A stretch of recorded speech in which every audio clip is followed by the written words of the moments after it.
Ladies and gentlemen, welcome here to Red Bull Hangar 7 to today's press conference. It's great that so many of you have shown up, which may not only be due to our extraordinary location, but also to the guests we are about to welcome here. Before we start, please allow me to say something briefly about the course of this press conference.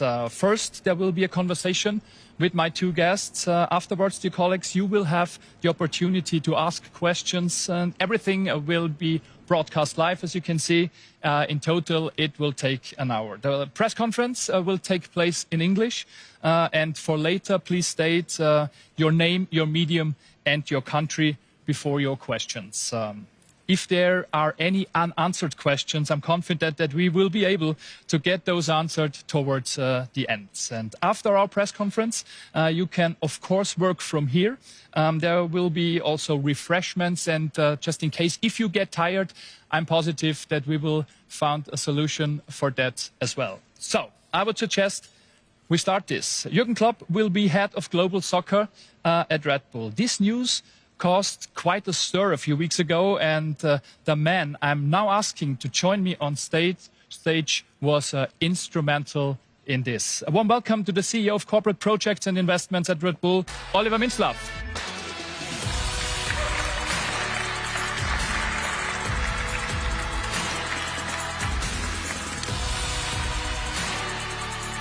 Servus. Oliver, welcome. How pleased, Oliver, are you personally that we are holding this press conference here today? Yeah, first of all, welcome as well from my side. I'm happy to be here, and of course, I'm really pleased because having a press event today where we announce that Jürgen Klopp is our head of global soccer means, that we found the right guy for our soccer engagement. And myself, of course, is really proud, but as well, every Red Bull employee and everybody who is involved into our soccer subsidiaries. Oliver, how did you manage to make this job so attractive that Jürgen accepted it? Well, this was the quite easy part, because if you at some point decide as a manager, as a coach, that you don't want to coach anymore, and at least for the time being, this is the decision of Jürgen.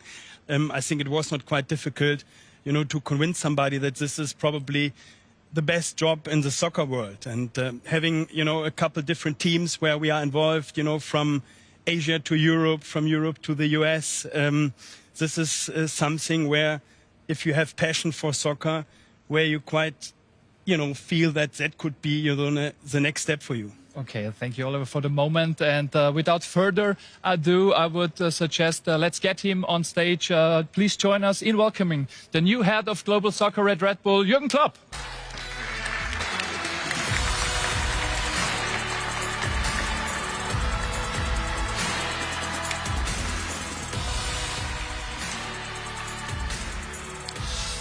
Jürgen, first day at work in public, we have to say. You've even unpacked your desk, and there is an interview in public right away. Did you expect it to start off like this? No, actually not. And I thought it's a press conference today, so I was a bit surprised that people clap their hands as you come in.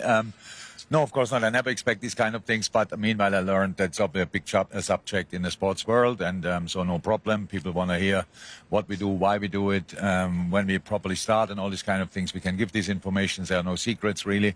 The job is anyway kind of in public because if we go to the stadium, whatever, these kind of things, so people see you. So we can clarify a couple of things, I think, today, and then we can get started properly. Yeah. Jürgen, how did you feel when you got up this morning? Is Jürgen Klopp perhaps a little bit nervous on a day like today? No, I'm not, because I don't overestimate these kind of things. It's a press conference for me, and I did a couple of in my life, and so I cannot change the world in this moment. If people have questions, I answer it. I don't have to prepare it. My life is a preparation. I'm here for 8 days now. It was super intense what we did. I got a lot of information. I learned a lot, all these kind of things. So I can speak about that. Why should I be nervous? Jürgen, Oliver, thanks for having you. And I would suggest let's get on stage. We will have a few questions.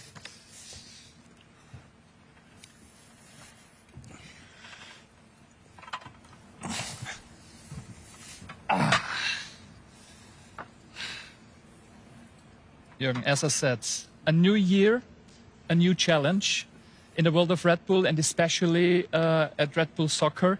What does that mean for you?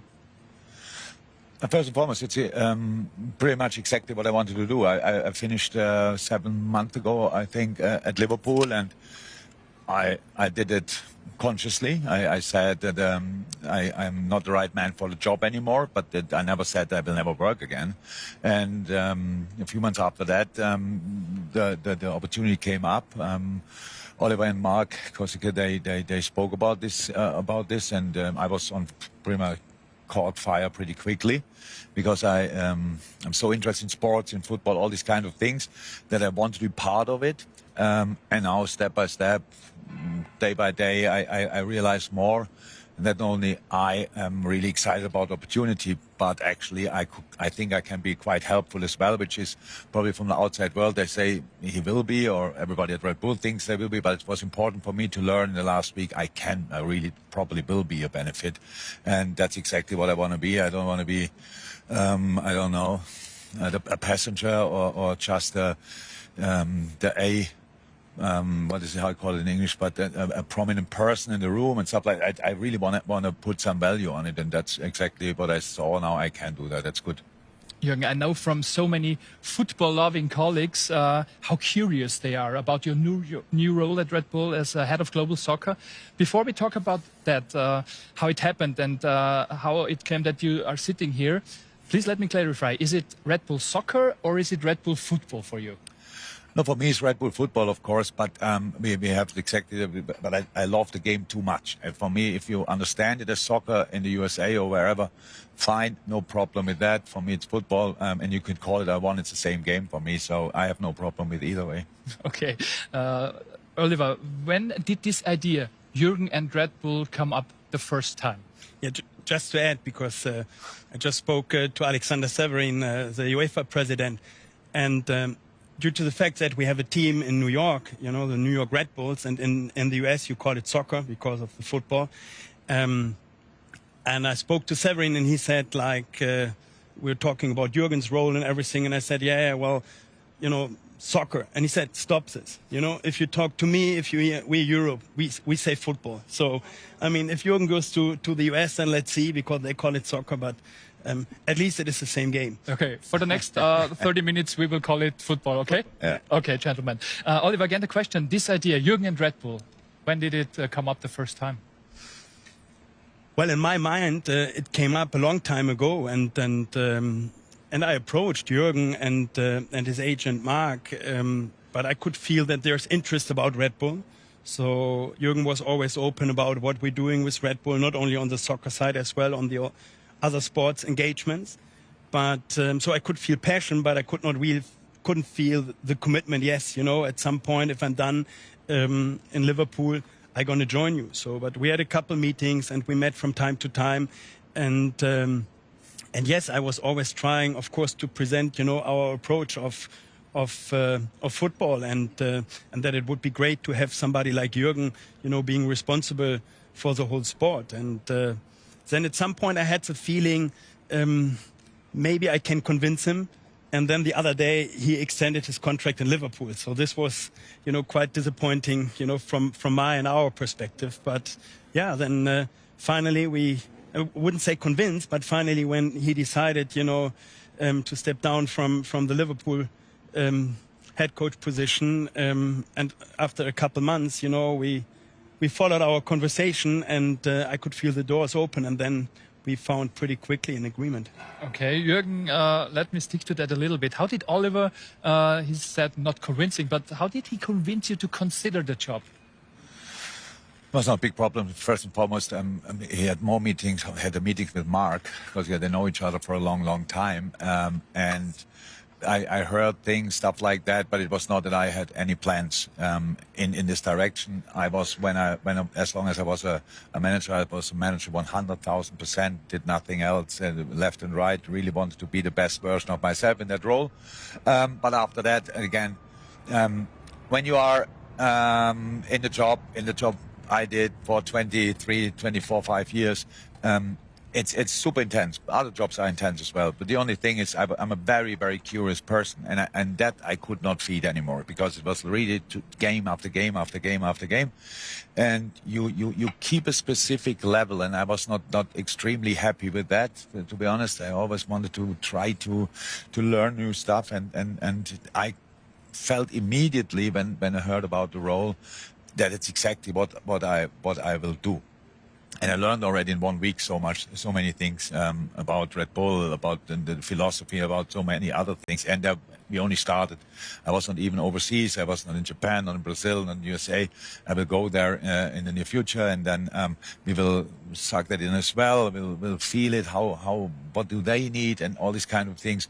So in that role, I want to share all my experience. I don't need it for myself anymore. It's now really there to improve the game at some point, at some places in the world, and to improve the whole football, because we come to that probably a bit later. But the global team is not in this everyday match day preparing, analyzing thing involved. So we have to create super things, super valuable things for football around, and that the football teams can really get the benefit out of that. And for that, you have to be open-minded, and I can't wait to learn all these kind of things. Yeah. You both said it was an easy one, Oliver. So no negotiation skills you have to pull up to convince Jürgen? I mean, well, look, it was not easy, because, as Jürgen said, he was listening, but he was, fully focusing on being the coach in Liverpool. So, yeah, finally it wasn't easy. But it was not kind of a negotiation. It was more that, when Jürgen was open to talk, that that we really both felt, this is the right fit. And not only the fit for Red Bull, it's the right fit in terms of what we're doing. And when Jürgen said in the beginning, after 8 days, he could feel, yes, I bring value. So we were speaking yesterday on the phone, and he said, I have the feeling now, coming back as well from Leipzig, that I can bring value. I mean, this was clear for me, but of course it is a totally new rule for Jürgen. But I mean, this was absolutely missing.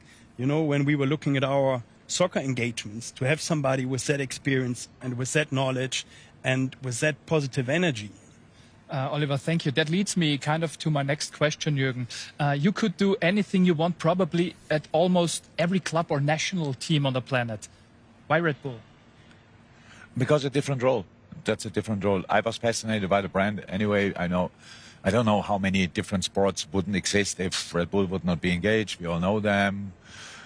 Jumping out of a helicopter, whatever, from whichever height, wherever an airplane is flying under a bridge, it's probably a Red Bull plane and stuff like this. So how each sports person, and we all love these kind of things.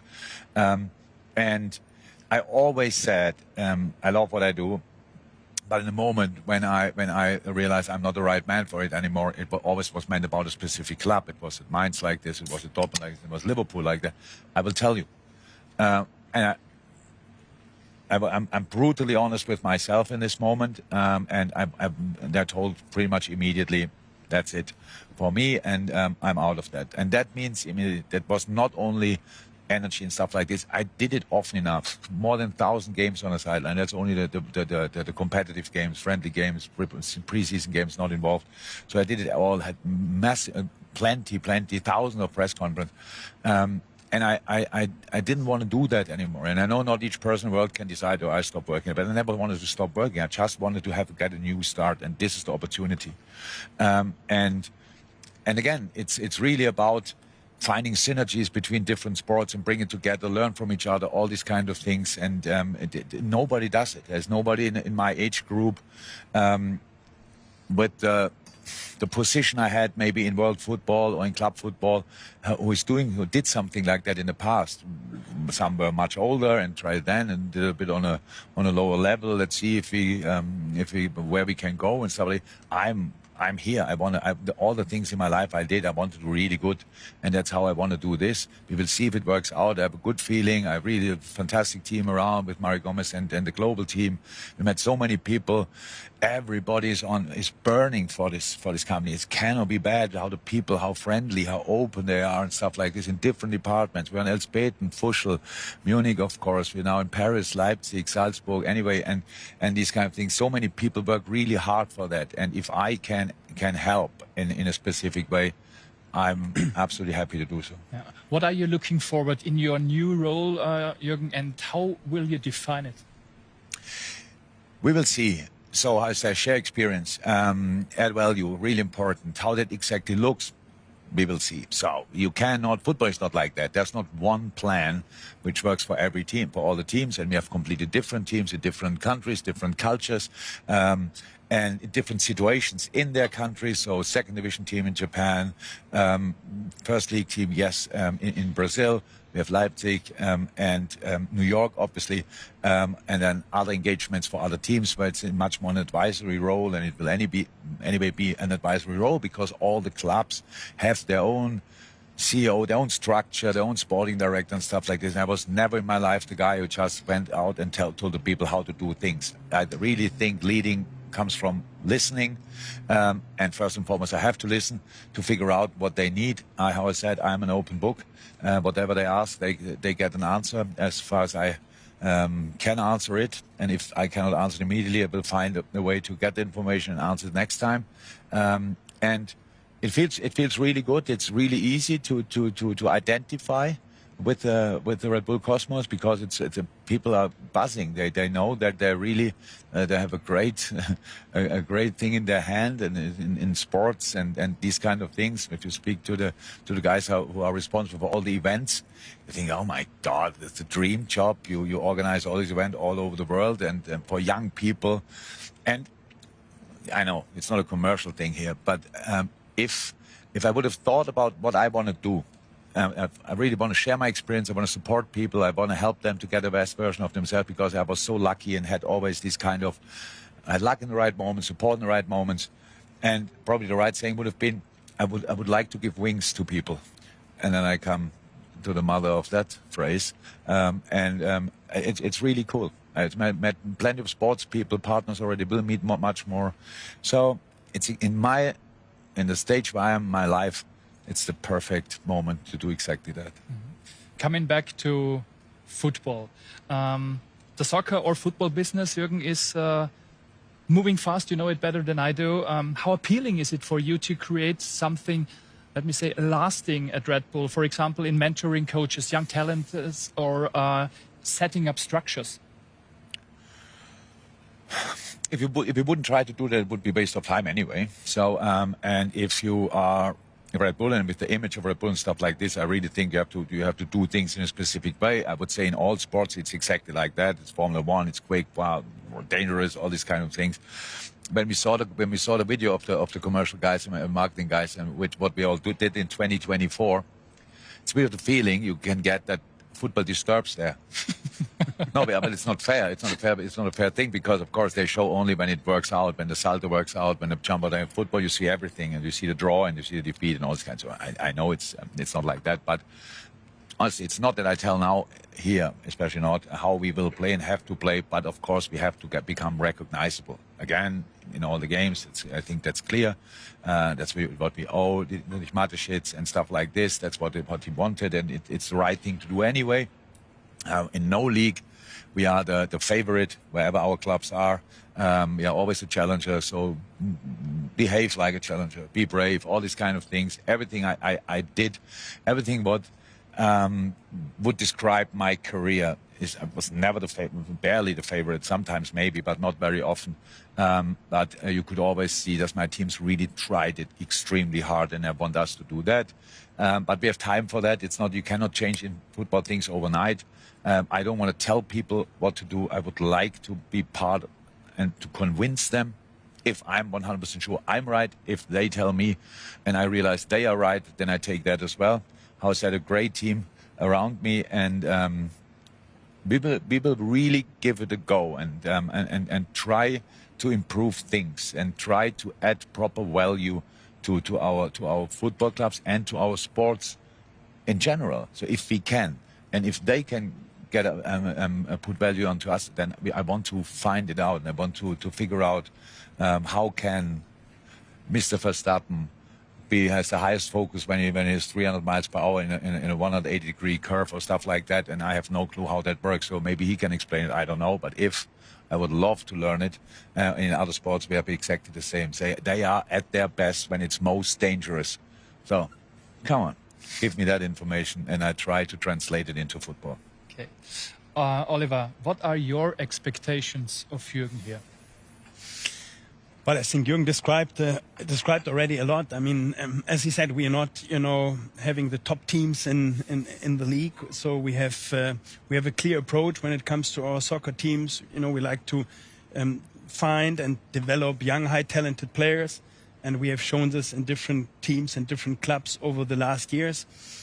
Which means as well that at some point you're going to lose these players, and you have to start again. So we see that in Leipzig at the moment.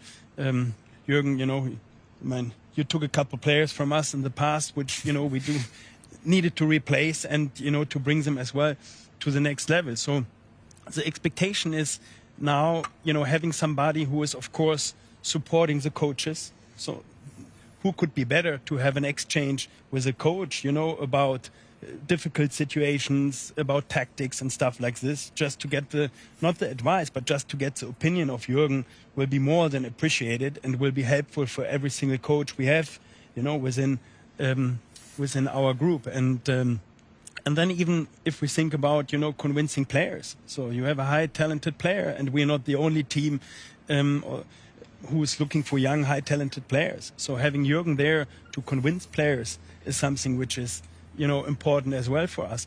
But his spirit, his positive energy, will support the whole organization.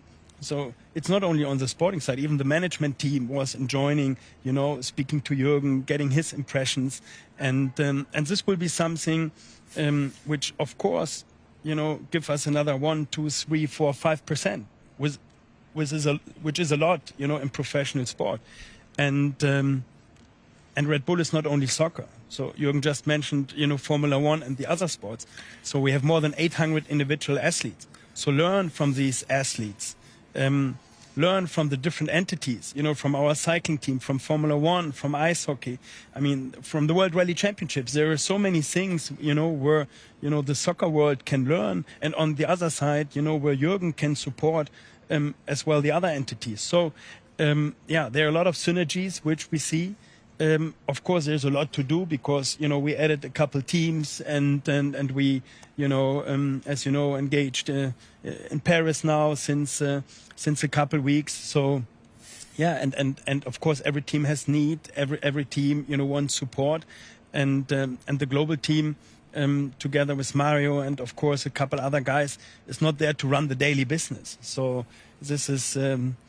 It's a different role. It's not you take, the final decision, is taking the head coach or the CEO, but, learning from each other and having somebody who has an experience which nearly nobody has, from, winning the biggest title, having losses and big losses and coming back, even stronger. I mean, this is all experience which we like and which we need and which, as I said, will give us another 1, 2, 3% to become better in our different clubs. Mm-hmm.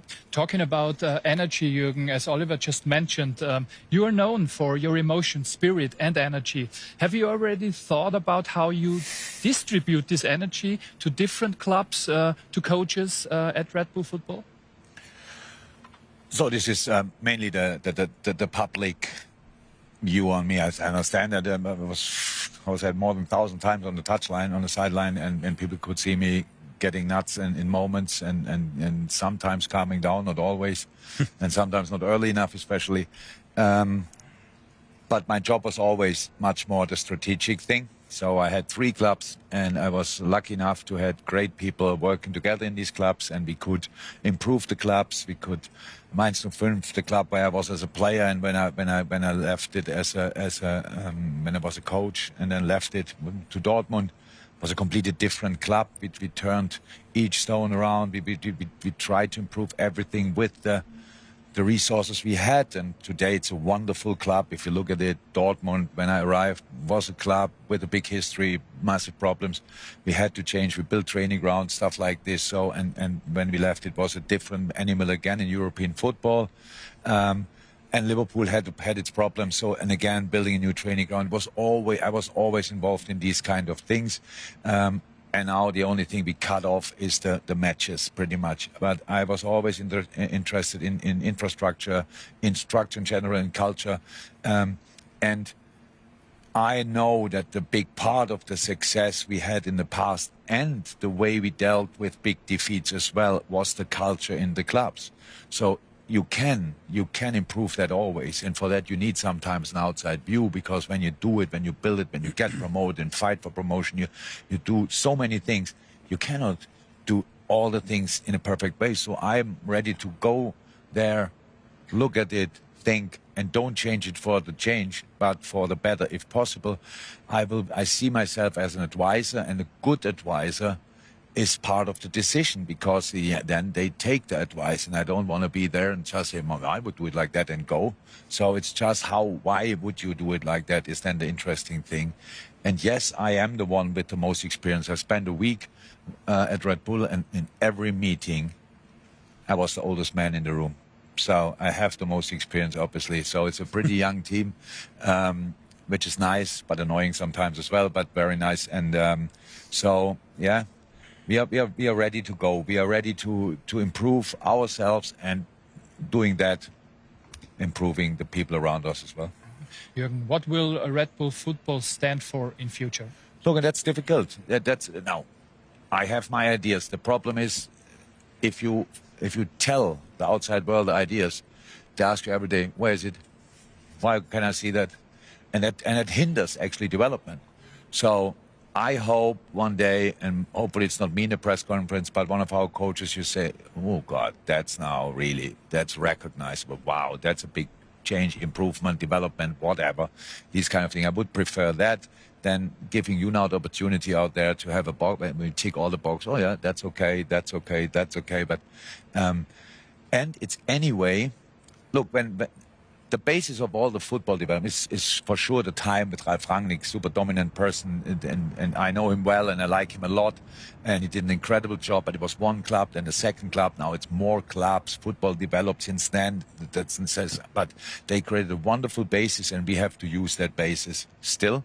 And from there, we make the next steps. Football developed. We try to not only to hold the pace with that, we try to make the steps before others can do it. We will see if that's possible or not. If it works out, it's because we will be super busy. If it doesn't work out, we were anyway super busy. So because we really wanna give it a go. Mm-hmm. Oliver, talking about development, what ideas, or let me put it that way, what wishes do you have here? It would be great if that would be a wish list, and then we're going to check the box, as Jürgen said. I mean, of course you want to win. You know, if you do, professional sport, you want to win. And a couple months, I was kind of complaining, that in Leipzig a couple % are missing, and everybody was wondering, like, why is he criticizing the team? So, and I was wondering, because if I do professional sport, I have one goal. I want to win. So, and even if I fail, I get up the next morning and I want to win. And we all know that winning is much nicer than losing, right? So, yes, at the end, we do all this professional sport to win the Formula One, to win on the road to the Tour de France at one time, and to win the German Championship. And maybe, sometimes you're going to win more. So,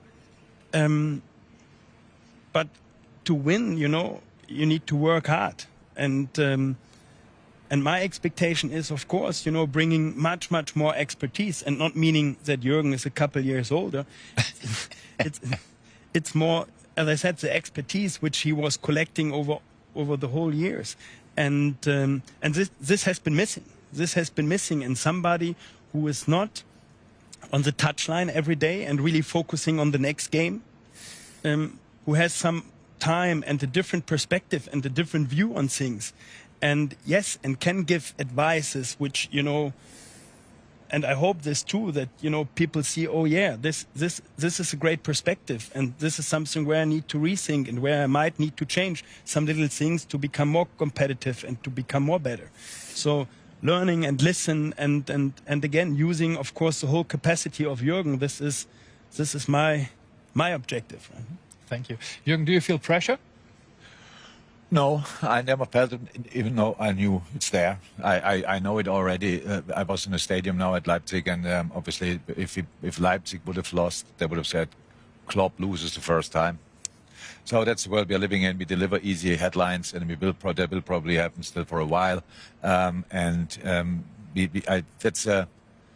a bit of a thing. I never got 1,000% used to it.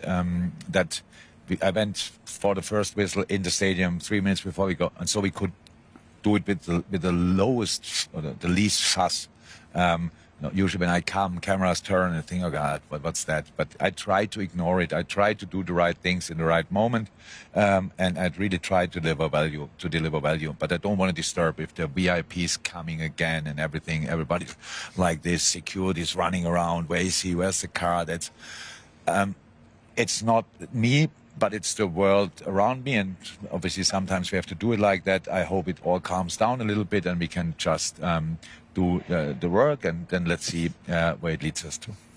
So Oliver was smiling a little bit before. Should he feel pressure, Oliver?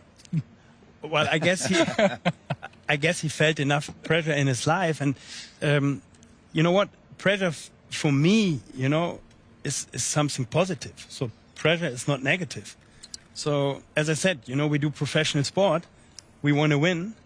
And of course there is pressure. But, you know, the perception is always a bit negative. I turn it around. Yeah, there is pressure for all of us every single day because, you know, we want to give our best. We want to, you know, deliver. And it is a really competitive world in all the different areas, but of course as well in professional sport and in football. So yes, we have pressure.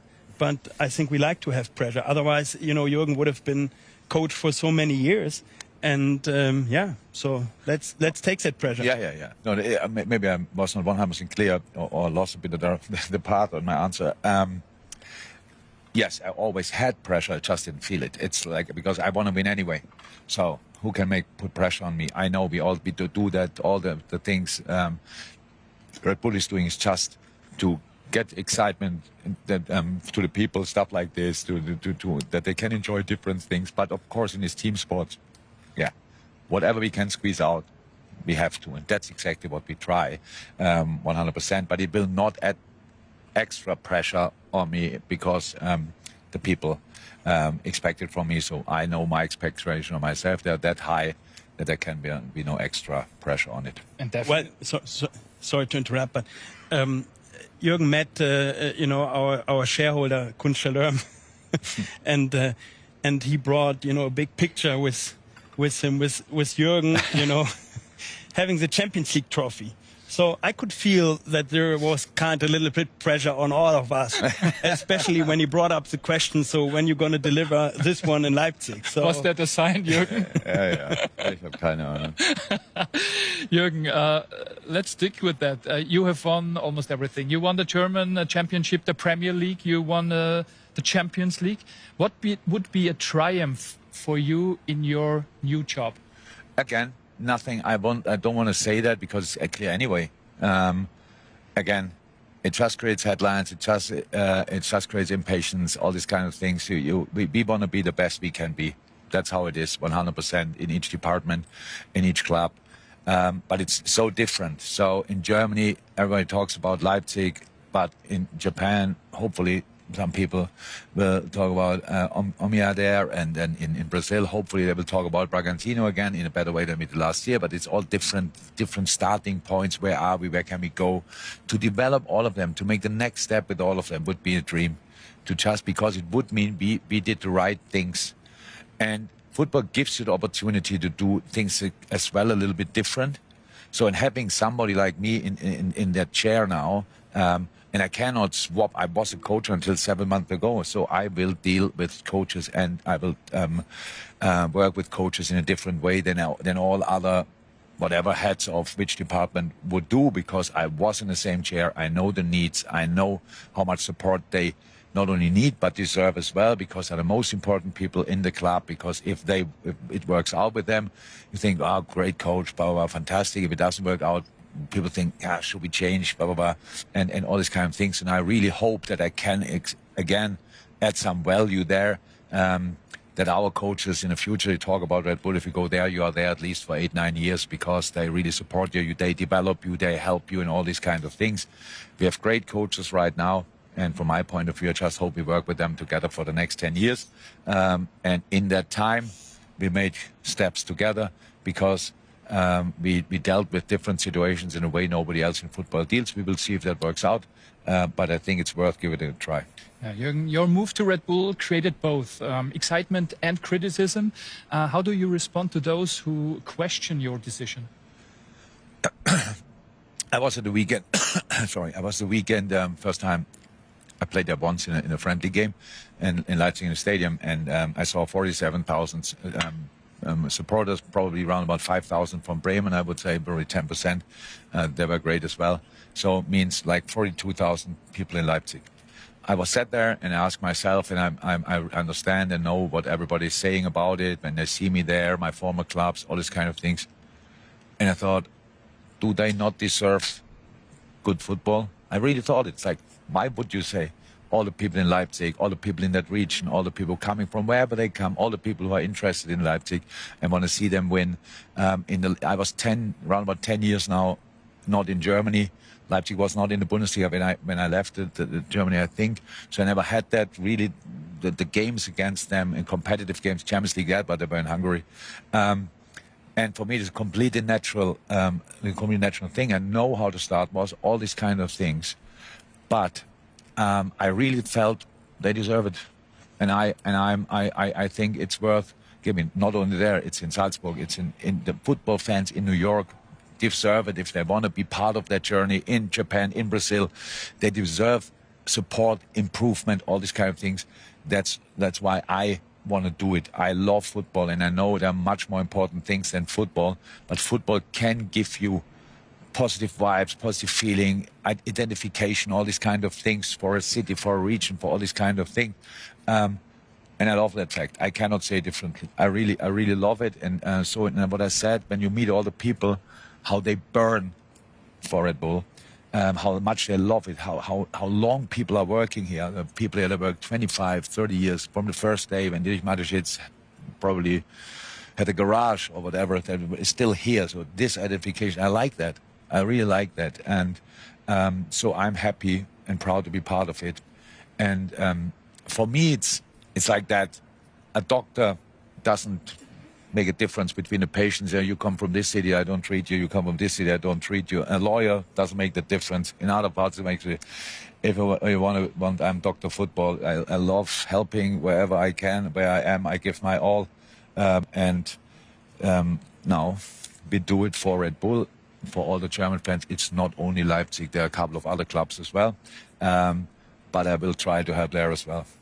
Jürgen, please allow me a personal question. There is so much interest in you, as we can see clearly again today.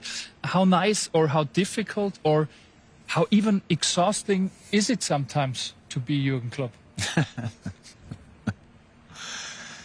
Yeah. The last 7 months were all right, to be honest. It was pretty nice to be Jürgen Klopp, because we found our corner where we could hide, let me say like that. Now I'm out again, and it's obviously we all need to get used to that. I hope it calms down, but Red Bull never had somebody like me. Like, yes, they're very famous sports people, but then it's all clear. But I'm an employee actually, and these kind of people don't work usually here, and so it's really funny in a lot of moments. I'm 57, and I would say I got used to it. Let me say 80% of the time it's all right, and 20% it's a bit special. But it's my life, and I'm happy to be here. I am happy about all the things, how it happened. A couple of things could be slightly different, but overall, I'm absolutely fine with the way, and I pay the price. Sometimes I like it more, and sometimes I don't like it so much, but I try to behave in the bad moments as well. Jürgen, once you said it's not important what people think when you arrive, it's much more important what they say when you leave. Looking into the future, what should people think if you ever leave Red Bull, maybe let's say in 30 years, 40?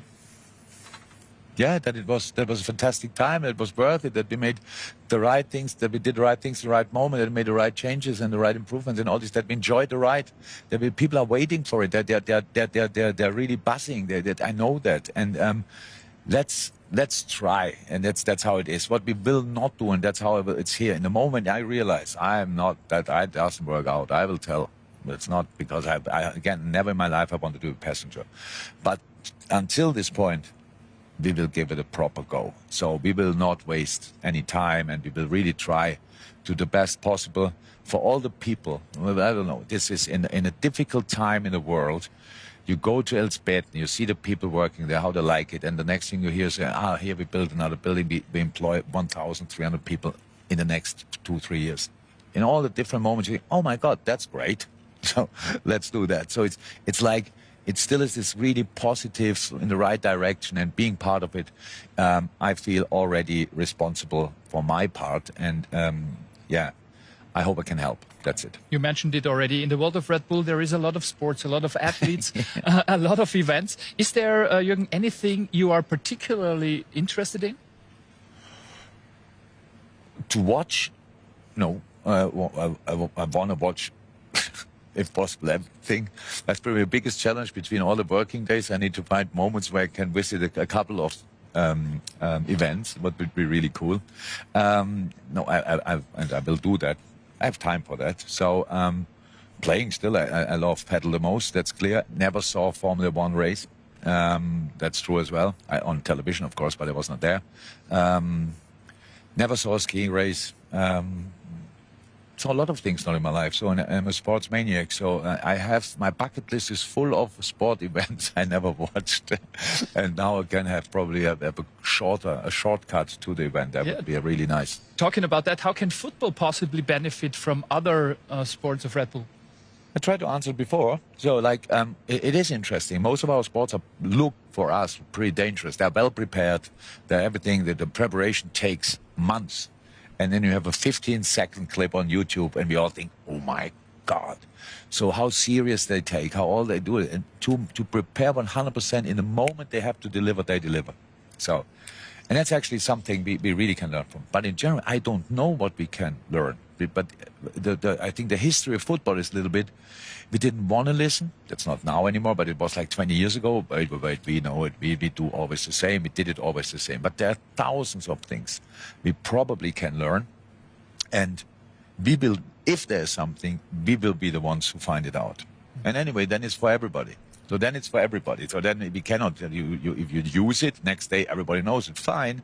Then it's a benefit for everybody. But we try to really be there, innovative. And I think we have to be innovative, to be honest. We have to use the power. That's because there's one thing, you are responsible for a lot of different clubs. But at the same time, you have the power of this different knowledge which you have to throw together and make somehow the best of it. And that's actually what I'm going for and what I'm interested in. Help young people to develop, help young sports people to develop. And yeah, that's it pretty much in different ways. And in this moment in time, I don't know what we can learn, but there's a lot.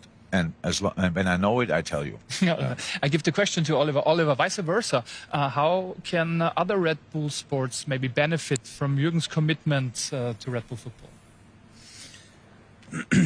Well, I think a lot. I mean, and this is something which is missing in general when I look at our sport portfolio. So as you know, we're doing a lot, and we have more than 50 different sports entities. And do they really learn from each other? No.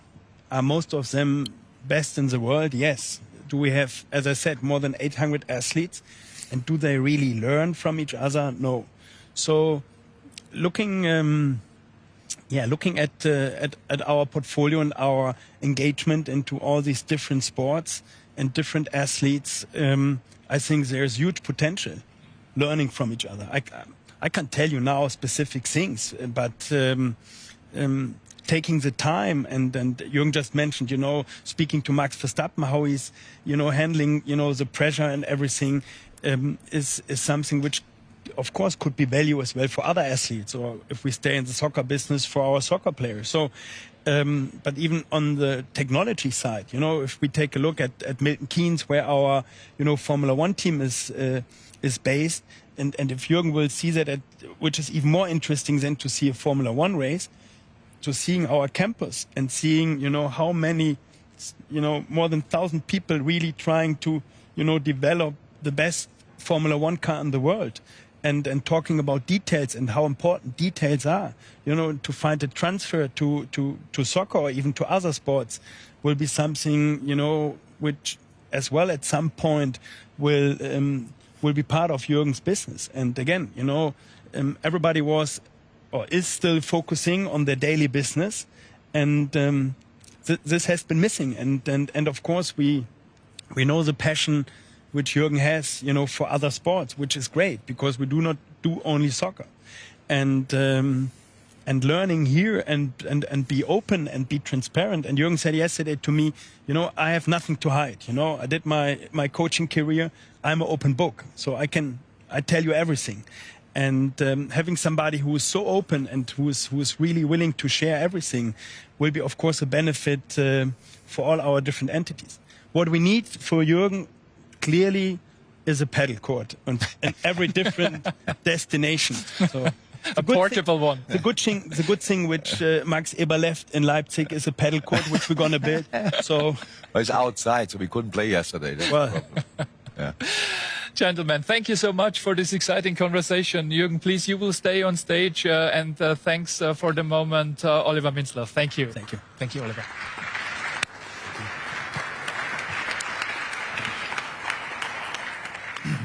Okay, and as I already mentioned before, dear colleagues, we are starting now our question round with Jürgen Klopp. Remember, before your questions, please state your name, your medium, and your country. And I should suggest, let's start it. So, the first question, please.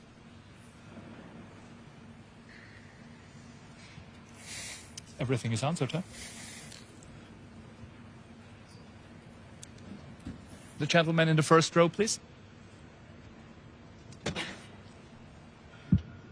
Hello, Jürgen. It's Hi. Sam Wallace from The Telegraph in England. I know.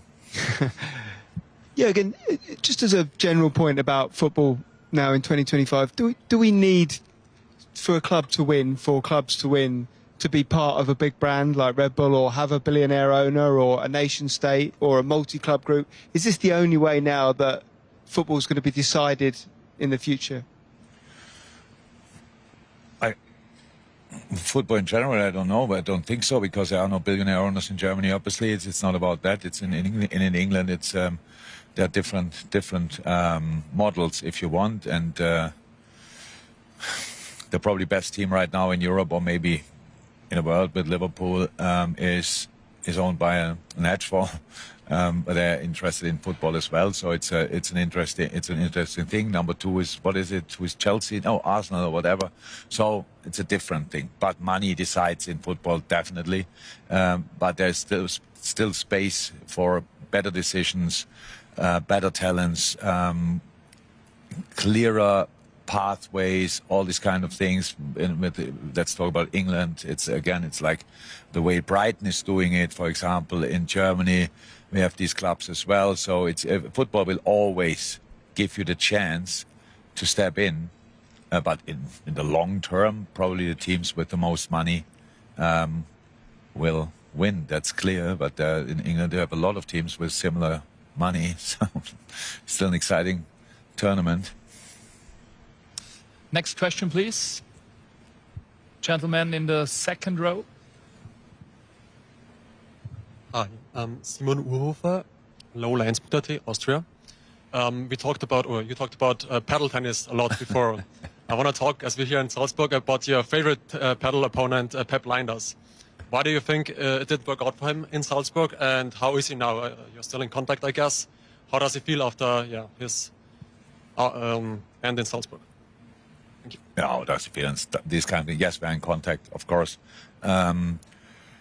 And yes, he was at Liverpool my favorite pedal opponent. That's true. Probably still would be, but it's now the time where the things settle here for him slightly. That's clear.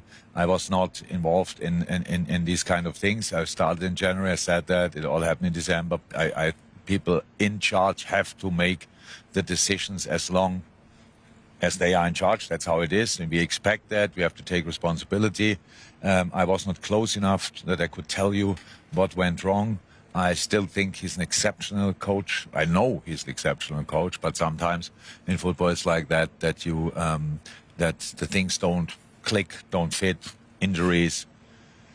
From outside, you could say qualifying for the Champions League was a fantastic day, and part of the problem after that as well, because with the injuries, the team was not ready for it, these kind of things. But that's from an outside view. So, but nothing else to say about that. We can speak about Salzburg when I get to know the people there as well, but I didn't do yet because they're in a training camp. When they come back, I will go there as well, of course, talk, but it's only, well, how we said, it's to know what is Salzburg doing and stuff like this. I'm interested in, of course. Thank you. Next question, please, Christian Falk.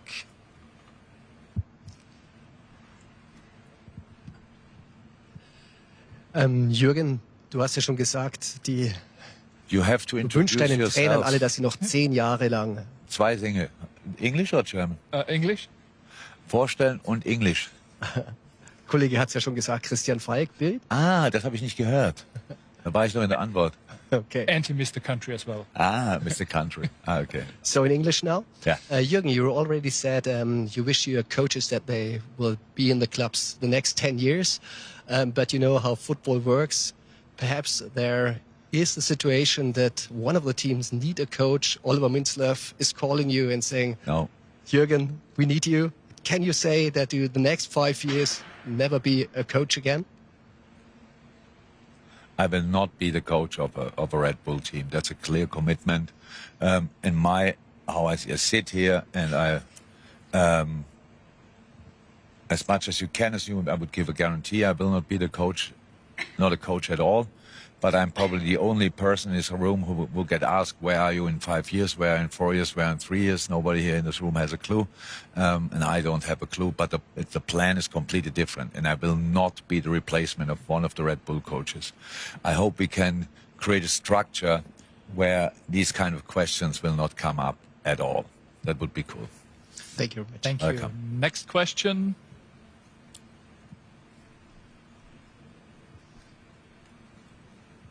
Hallo, Tom Bachmann, Deutsche Presseagentur.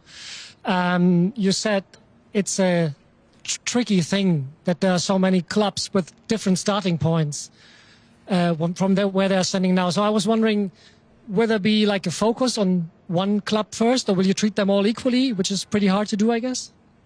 Yeah, but you don't do that. For example, it's now right now as a transfer windows here in Europe. It's slightly different in Brazil. It's slightly different in Japan. In USA, that's all different. So it's not that much a problem in this moment. And the other moments, again, we think that in this moment in time, in all the clubs are the best possible people to do the right thing. But they did so far. They did well. New York nearly became champion. Leipzig is doing what they're doing, being on 4th position, potential for a slight improvement, but doing well. Japan, we got promoted just recently, and whereas in Brazil we stayed in the league. So that's a different starting points. Yes, and there's not the folks, but actually in this one we trust them all. What they do is the right thing, but when we can add value, we will do that. It's not going there and being now the overwhelming stuff like that. We try to be helpful, and you only can do that if you give the right advice in the right moment, and not coming and giving you advice without any need and just I would do it like that, stuff like this. Yeah, you have no. They could probably tell me you have no clue about Brazilian football, and I would say you're right.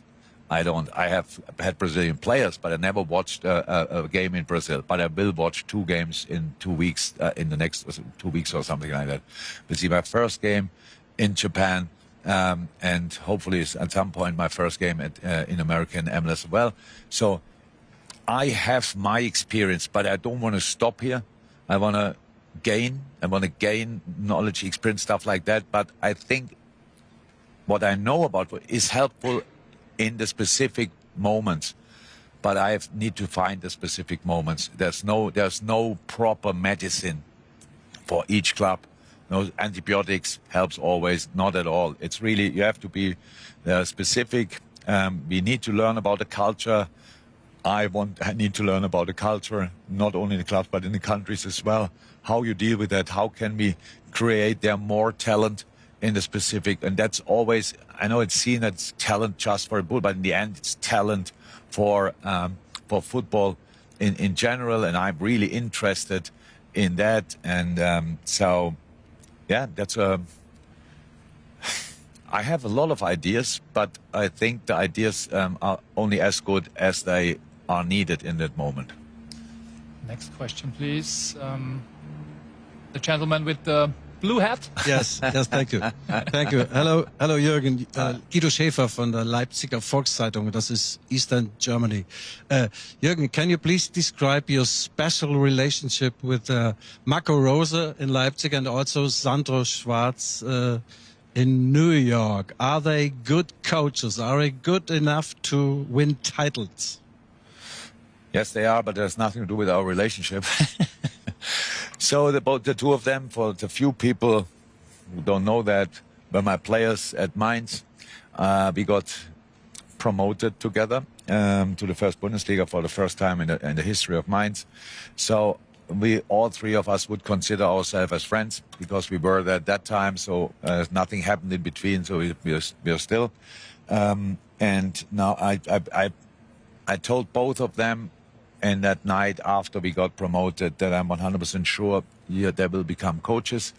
Not sure they remember it because they were pretty drunk in that moment, but I remember it, and it happened. And now they are very successful coaches and managers, and so yeah, I think usually you create a relationship with a manager with time. In this case, that's already there, but that's it. I think that gives us a better starting point, definitely, because we know each other already. It's much more difficult for a manager, for another coach who doesn't know me, to be completely open and tell me and ask me and stuff like this. So that's a better starting point, and I'm really looking forward to work with them. Thank you. Next question, the gentleman with the brown shirt. Ibrahim Abdelgawad from On Time Sports, Egypt. Greetings from Egypt, as you have a huge fan base in Egypt, and we would like to have you and to see you in the near future there. Actually, I have a lot of questions, but my question will be from 4 parts. Number 1, how do you see the possible move for Marmoush to Manchester City? Number 2, what do you think about the future of Mohamed Salah with Liverpool? Number 3, is there any opportunities to develop the Egyptian talents with Red Bull Egypt? Maybe we keep that 3 first. Take the mic away, please. He will not stop. Sorry? He will not stop. Yeah. What was the first question? I know Marmoush to Manchester City. I don't know. Didn't think about it. Great player, fantastic player, great club. Maybe not. I don't know. Mo Salah, what was about Mo? What do you think about his future with Liverpool? About his contract in you? I hope he stays. He's the biggest striker LFC had in the modern times. Obviously, there were other good strikers, really good strikers, but fantastic player, fantastic human being, outstanding athlete, best ambassador your country could have. Fantastic, really, in pretty much all departments. So I hope he will stay at Liverpool. Question number 3. Is there any opportunity to develop the Egyptian talents? We don't make any difference. Where's the talent we want to develop? So if it's in Egypt, we go to Egypt. No problem at all. It's like that. But the world is a big place. We have to start here and then. But you obviously have some really good players right now, and that's good for you, really good for you. And we will give other colleagues before the chance to ask Thank you so much. questions. You're welcome. Thank you. Gentleman over there with the blue shirt, yes? I told him. Hello, my Hi. name is Filip Maklić, Nezavisne novine Bosnia and Herzegovina. So, throughout your career, you had a chance to work with players coming from Balkan countries. So, Neven Subotic, Miloš Jović. Also, the Red Bull family is known working with, for example, Perisic. Strahinja Pavlović. And my question is, what do you think, or what would you say are the key qualities that define players coming from Balkans? One of my first players I played together with him, and then he became my left back, was Vjekoslav Skriniar. Yeah, I had Ivan Perisic. I had plenty of players from there, all great, had great characters, super athletes, super professional, smart. Usually, I always admired players in general in each sports from the Balkan countries, because it's not the biggest countries population-wise, but always incredible sports people. And so, what was the question? So, what do you think are the key qualities from the players coming from these countries?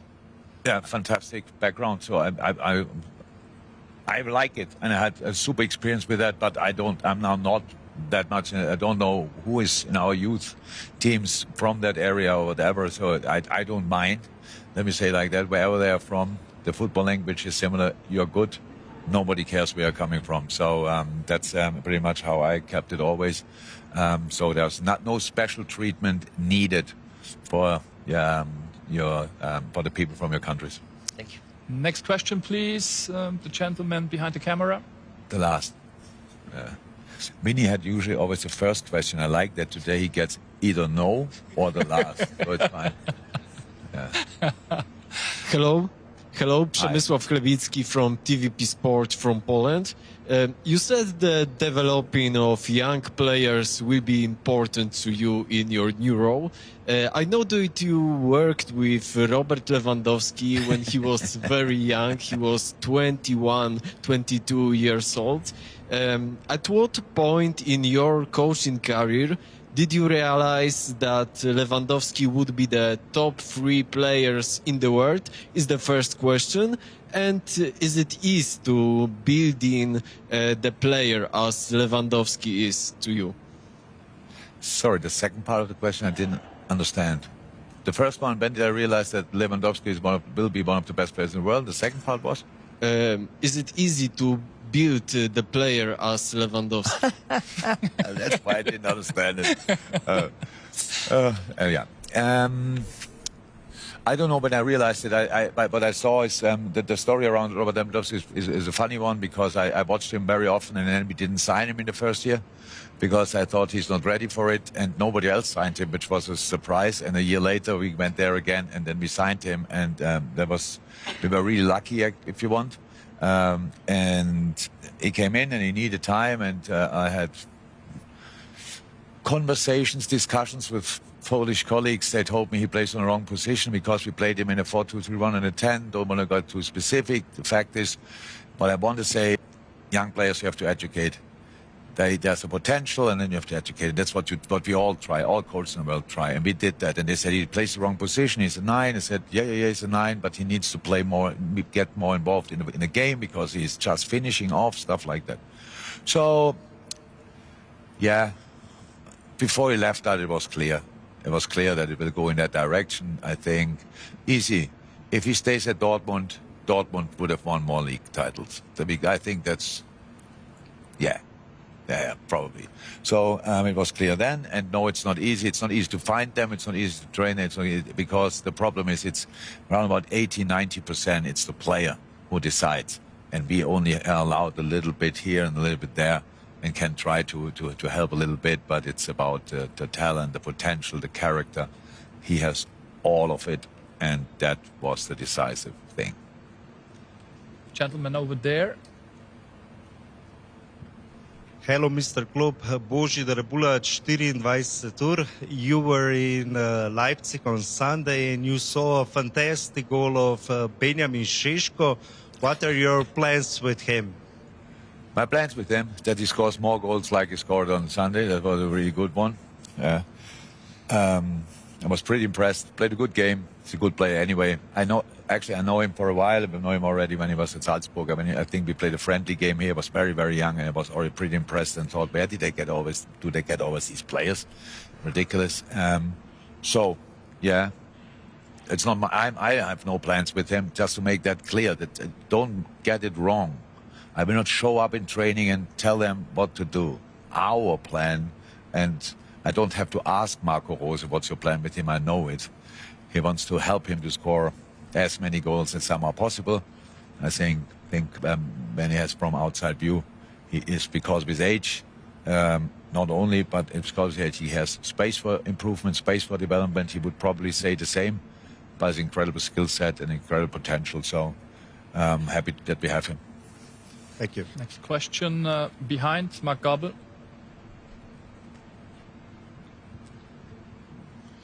Mark Gabel, RTL Fernsehen.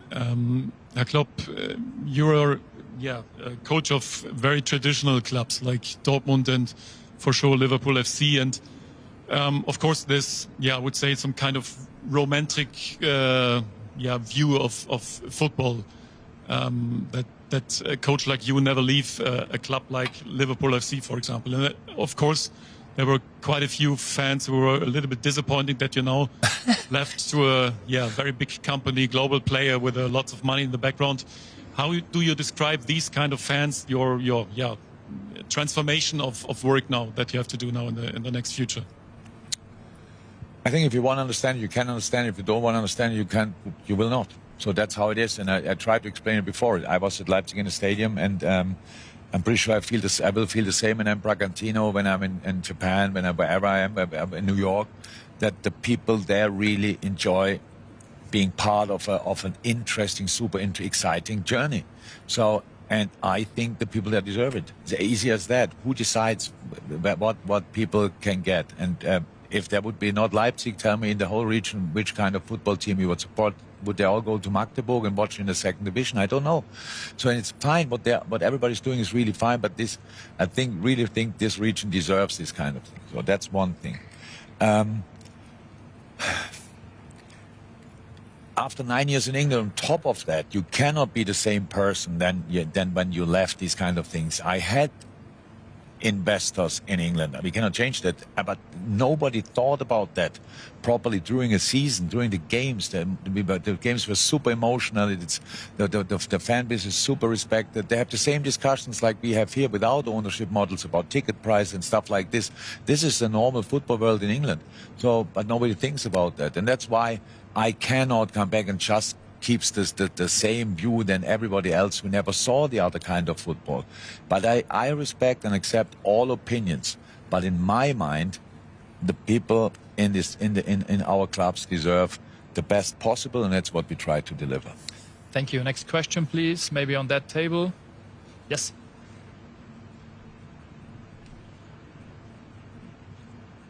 Lukas Zara, Der Standard, Austria. You've been quite critical about the amount of games in world football. Do you have an idea? I still am. Sorry. Do you have an idea how to tackle this problem? And on another note, what every Austrian journalist wants to know: how much time will you spend in Austria? Will you have an office in Salzburg now? No. Number two, I can answer no. The world is my office, and if then Munich. My office is where I am, or my office is where Mario is. Well, isn't that great? Yeah, where his laptop is my office. Sorry. Number one question was the amount of games. Yeah, I mean, it's I discussed that for ages. I know Salzburg is playing the Club World Cup, and do I have to say now I love the competition? I don't. I still don't. I think it's useless. It doesn't help. It's you have no summer break. I don't know. It means for some players who played the World Cup or whatever, or Euros and Copa America, whatever, in last year, and now playing through this summer. Who wins the tournament is, wow, the poorest winner of all time because he has to play the whole summer through. Then the league starts again. We have now a lot of injuries in European football. Again, the muscle injuries, all these kind of things. At one point, we have to reduce the amount of games. That means in some leagues, it would be better you have 18 instead of 20. That means in other competitions, you don't add games. So you reduce them, that people not only there's time for other sports as well. You can in Germany you could watch handball. In Austria you could watch skiing or whatever. You have other wonderful sports, and then watch it in that time in these periods. You don't have to fill each gap with football. I think sometimes the lesser often you see something, the more you love it. And from a TV point of view, maybe the more you would pay for it, and then everything stays the same, and you can have people see that. But it's clear, lesser games or bigger squads. No other solution, because training is not there yet. I know it because I tried it with all we have. That will something I will think about a lot. If we can speed up recovery from 2 days to 2 hours, because that's pretty much the time they give us, or give the teams to recover and to go again. Okay, the gentleman at the same table next to you. Go ahead. Felix Hadelsteiner, Süddeutsche Zeitung in Germany, over here. Oh. I was curious to know how much would you like to be, and how much will you be involved into potentially finding new clubs for sort of to add on to the Red Bull Empire? Or is that something you will leave to Oliver Minzlaff and his team? Is that something you would be interested in, perhaps? Because, yeah, it will be still Oliver's job, of course. But the thing is, because he will just give it to us then, to put it on our desk. He probably will tell us 5 minutes before it's done, but we will see it. But in this moment in time, I try to keep my head above the water with the clubs we have. So I don't plan any things like that, not at all. I find it super exciting with all the different clubs we have already and all the different engagements. It's really exciting. If you always were on the other side of the table, pretty much now changing to this side. It's there's still living a coach inside this belly where you think, hey, okay, money doesn't, who cares? No, you're on the other side. So there will be a learning curve for me, 100%, and things will get a bit more usual for me as well. But I personally have no plans, and nobody told me right now that we are already close to buy something else. Okay, thank you. Next question. Maybe next one you can take. Yeah, he's not as bad as he looks.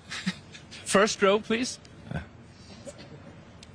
But now you have pressure. It should be a good question, not like the 500 others you asked me. The old jokes are still there, aren't they? Yeah. Good to see you anyway. Good to see you looking well. Yeah, I would like to say the same. Put a bit of timber on.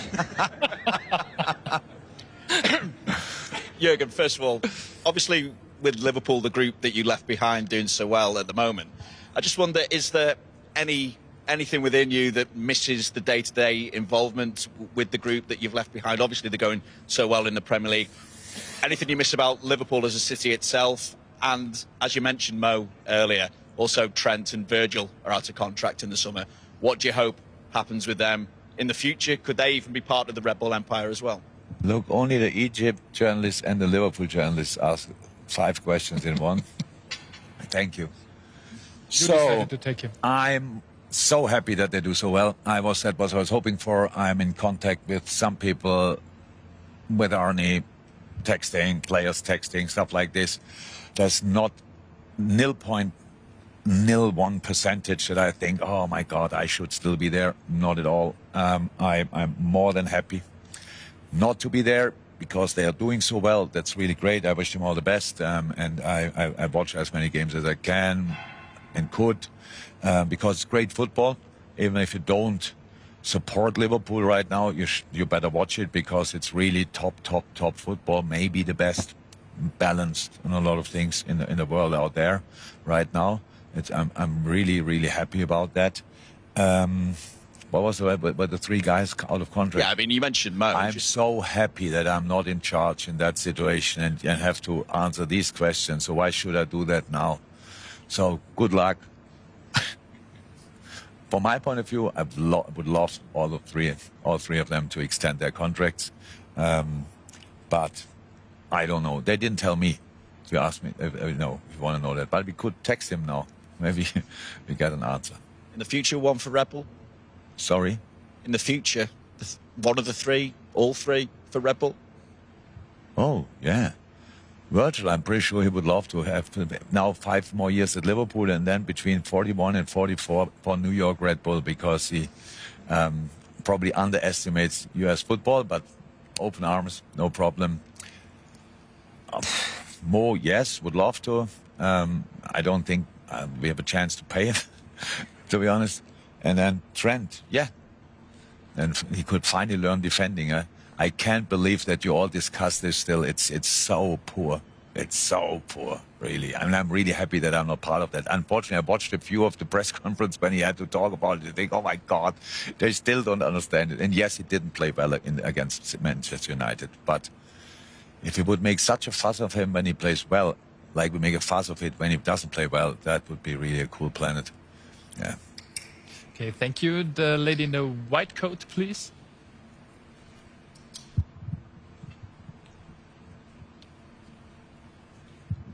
Constanze Weiss, Sky Sport Austria. You talked about the Red Bull philosophy and that one of the goals is that you want people to recognize Red Bull teams when they are playing. You also mentioned Ralf Rangnick, who kind of invented the philosophy. You call it the base. I think he built the base, and that you have your ideas, how you want to develop it, but you don't want to talk about it. But maybe you can talk about how much you want to carry on Ralf's legacy, or you think it's time to emancipate, kind of. Yeah, both. But it's not, neither should sound like negative. It's time to, whatever, make the next step and stuff like this. I think it's, in all clubs, different, how I said, completely different, the clubs and different cultures. You have to see where you start, what you need. You get promoted, and in Japan, and I go there and tell him, change your football and try to get promoted again. It's not a gamble. You have the people there, they do what they do, and we look how we can help. And at one point, if we feel it's the right moment, then we can be influential in other departments, but it just makes no sense. Send them the Red Bull philosophy and let them try to play like that, so that it makes no sense. So if football would be that easy, that would be really cool. And it's the same for the other countries. You have to, so many things, which I learned already. You need to know how much they travel and time difference in America, stuff like this, on what kind of pitches they play and so on. Then you have Brazil, where they play, what they play, how Brazilian football is in general, and all this kind of things. So we first have to learn in that moment. But for me, it was always a basis. Ralf brought it to Red Bull Cosmos because it's the right thing to do. If you are not the best, try to bring the others on your level and smash them. That's a very good idea. I built a pretty decent career on a similar thing, but I developed, of course, over the years with the quality of my players. That's just a normal thing, and we will see that there's not one way in football, but a couple of things will be 100% clear. Maybe I can give you one, because anyway we will draw that on the walls in the different academies. And I said that in Liverpool, I think as well. That didn't change, and maybe that's the one thing what made my career, the consistency to ask for this over 25 years. Counter pressing is not a proposal; it's a law.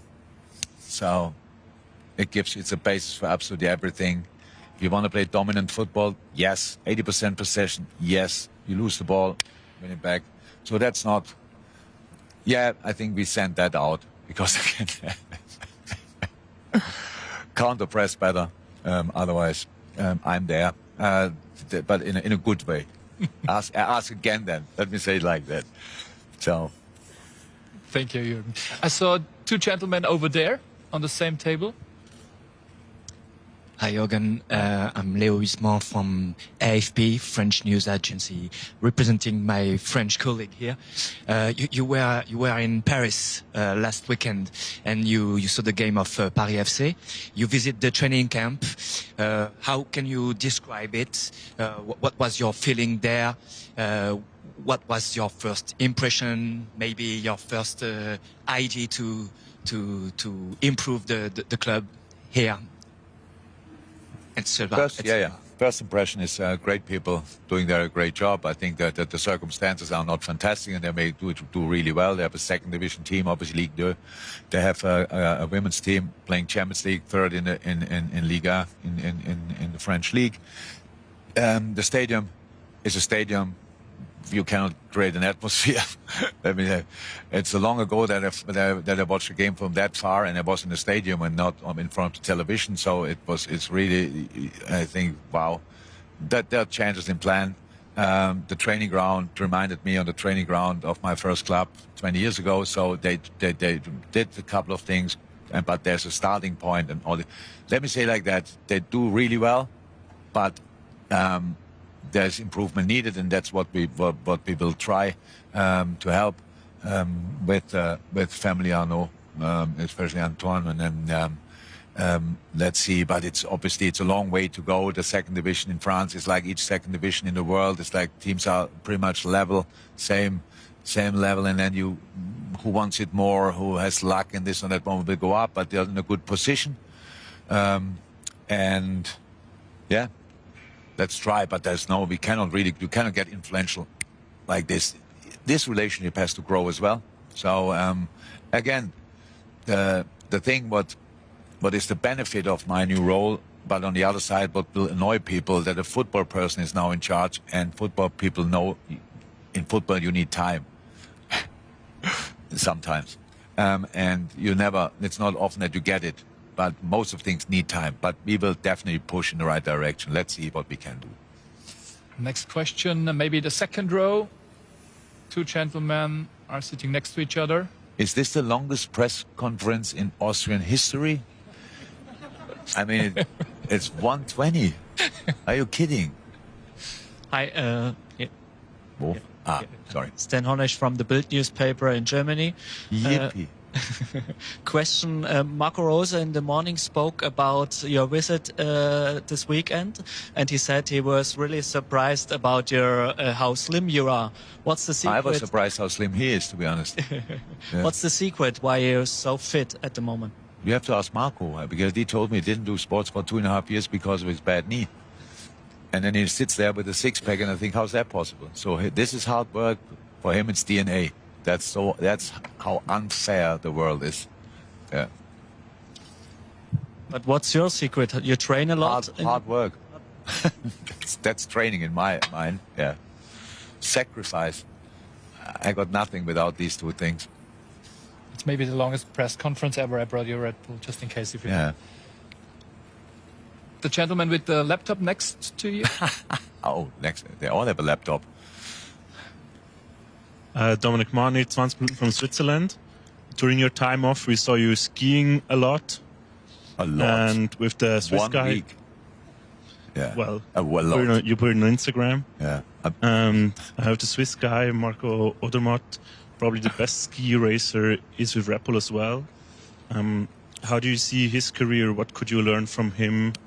And was there already contact between the two of you? No. Martin Odermatt. Marco Odermatt. No, the Swiss ski racer. Yeah, I know, but we are not in contact. I'm 1 week in the company. I met all of them. Nobody. I was working. So the celebrities I meet later. So I got introduced to them later. No, I don't know. I love skiing. I'm from Black Forest, so when I was young, we started, but then I didn't do it for a long time. The last skiing race I saw, I have no clue when, because they are usually on the weekend when I used to work. And this winter, I had my first skiing holiday for a while. That's it. So no connection yet. But if we meet, we will find good things to talk about. I'm 100% sure. Okay, we arrived at the second to last question.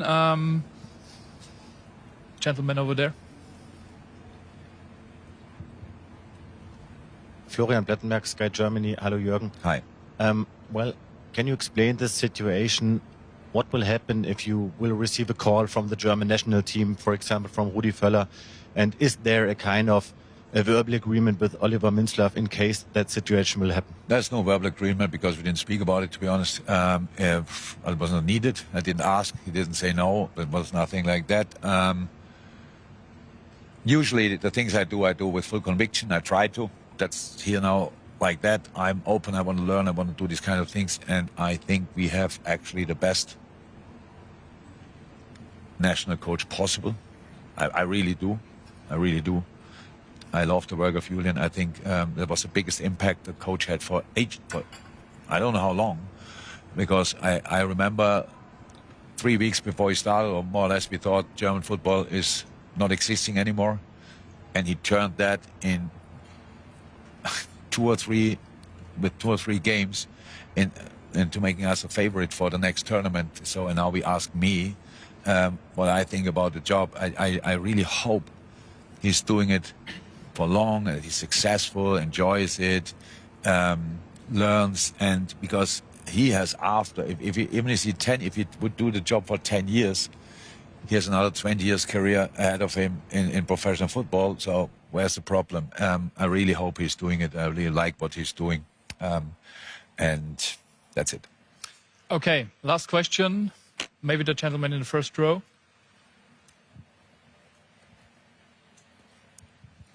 Hi, Jürgen. Nick Ames from The Guardian in London. Thank you for all your time today. We're coming to the conclusion of a very important case in football, the Man City case, with the 115-plus charges. We'll see that resolved in the next few months. In the next 3 months? Did you say the next 3 months? Few months, anyway. A few or 3? It could be 3. Okay. Yeah. But we're getting closer. Right. It's getting close, and it's going to have a seismic impact on all of football if it goes the way a lot of people expect. One impact on you could be that you end up with a few more league titles. Do you fancy that? Do you think that should happen? Should, I don't say anything about that, but if it would, we had this discussion when we left. I'm not a lot on Mallorca, but right now, because I'm really flying everywhere around and stuff like this. But if it would happen, I told all the people who wanted, just book a flight. I buy the beer. So whatever we have to celebrate, we would do it. So good weather, stuff like this. We would have our own parade in my garden. So, yeah. Oh, God, what a headline. Yeah.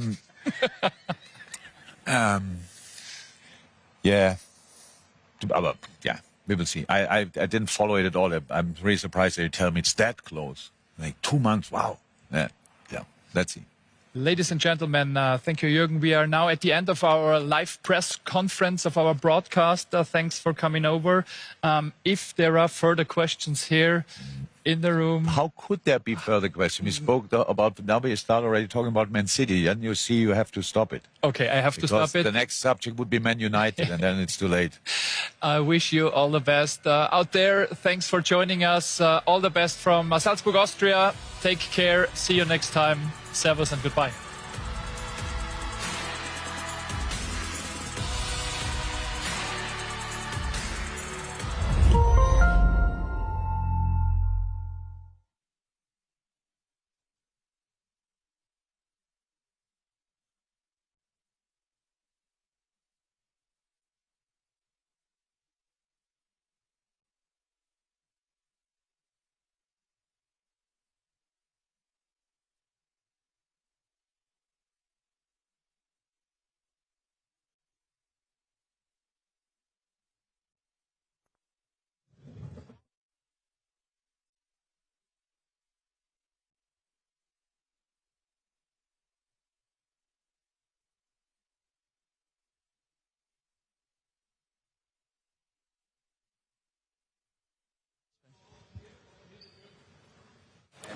For all the photographers, yes, here, we will have a photo call over here. Thank you. Can we have the light again? Thank you. Ich habe alle 3 Mikrofone da. Wir brauchen keine mehr. Nee, ist alles passt. Wir gehen dann Backstage. Ne? Passt so. Gehen wir Backstage.